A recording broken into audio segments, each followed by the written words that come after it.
Some words echo forever, even when they were meant to last just a moment. 3 little words that seemed so ordinary, so routine, so safe. I'll be right back. We say these words dozens of times throughout our lives. To our parents when we run to the store, to our friends when we step away from dinner, to our loved ones when we dash out for coffee. They're supposed to be a promise, a small contract with the universe that says, this isn't goodbye, just see you soon. But sometimes, the universe has different plans. David Chen had always been the reliable one. At 34, he was the kind of man who kept his promises, showed up on time, and never left anyone wondering where he was. His wife Sarah used to tease him about it, how he'd text her when he was leaving work, when he'd stopped for gas, when he was 5 minutes away from home. You don't have to report your every move, she'd laugh. But secretly, she loved it. In a world full of uncertainty, David was her constant. That Tuesday started like any other.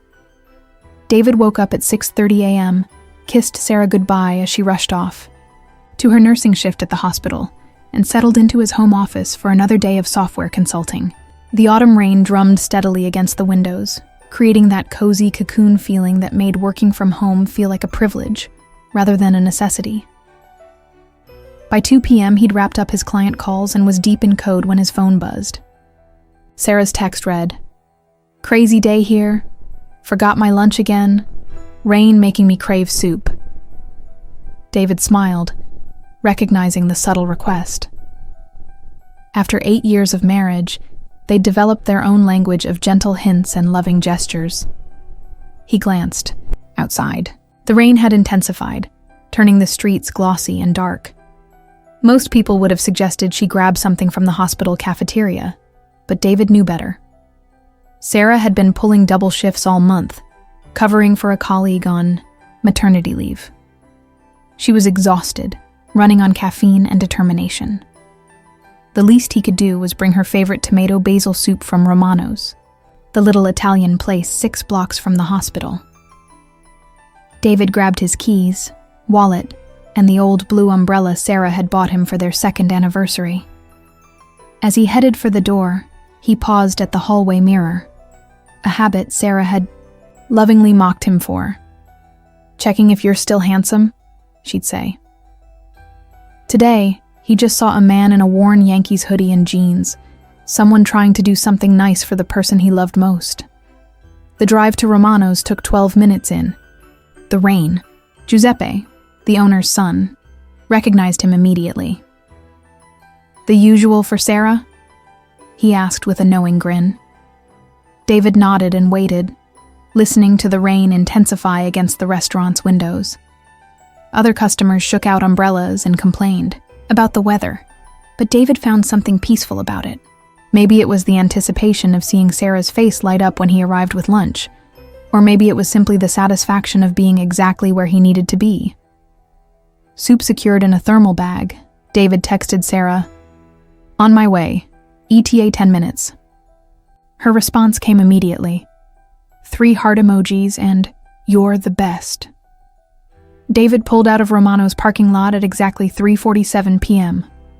The intersection of 5th and Maple was just ahead, a 4-way stop he'd navigated hundreds of times.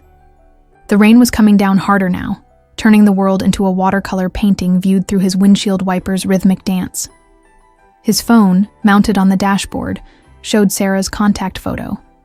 Her laughing at their friend's wedding last summer, caught mid-giggle in that way that made her eyes crinkle at the corners. As he approached the intersection, muscle memory took over.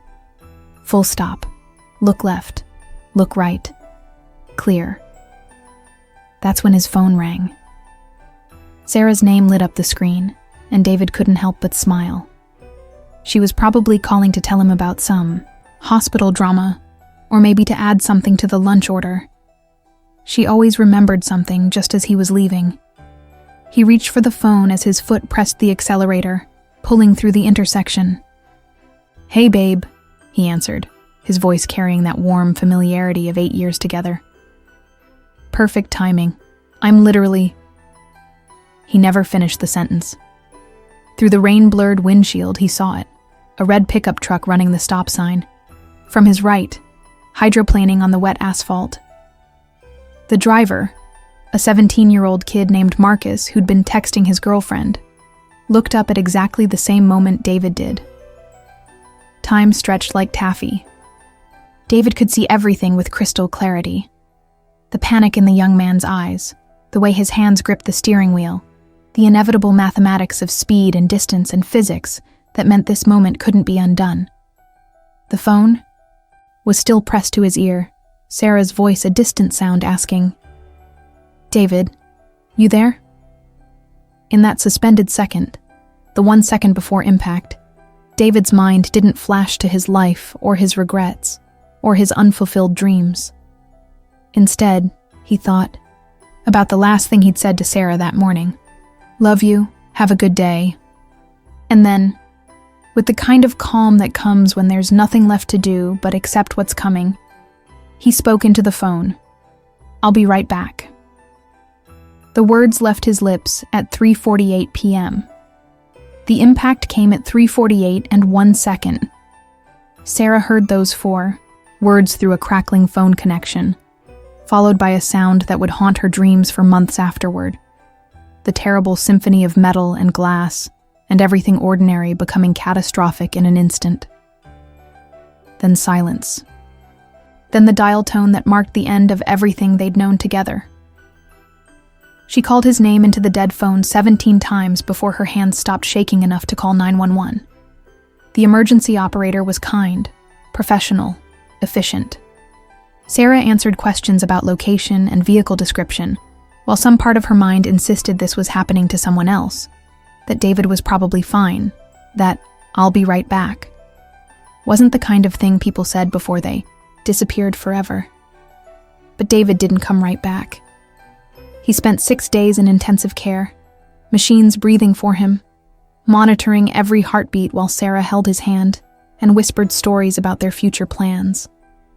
She told him about the vacation to Ireland they'd been saving for, about the conversation they'd had about maybe trying for kids next year, about how Romano's had sent flowers and Giuseppe's son had cried when he heard the news. On the 6th day, David opened his eyes. The first word he tried to say was "Sarah," but his voice was gone, stolen by the breathing tube. She leaned close, tears streaming, and whispered, "You said you'd be right back." He squeezed her hand.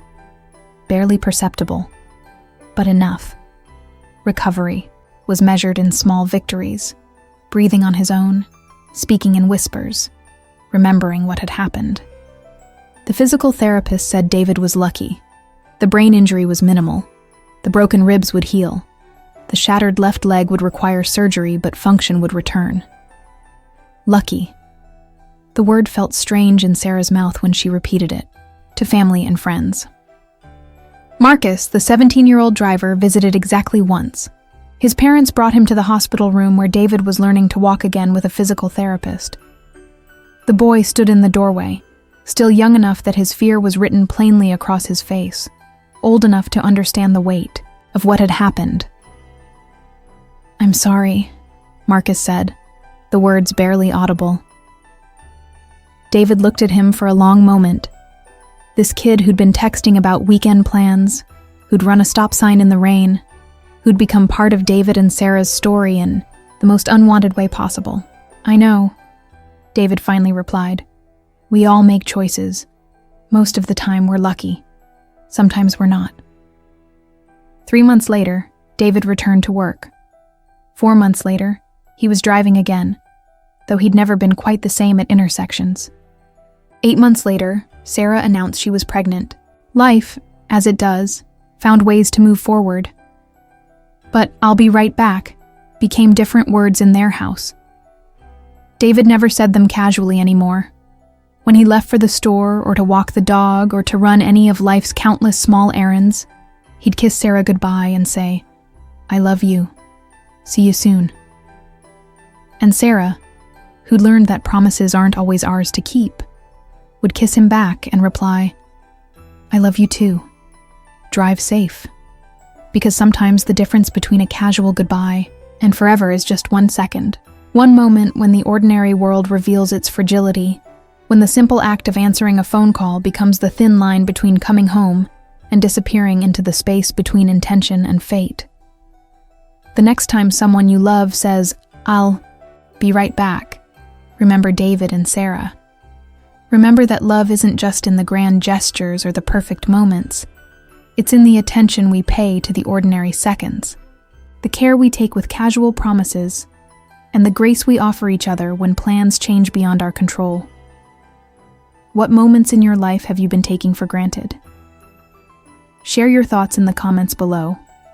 And don't forget to subscribe for more stories that remind us why every second matters.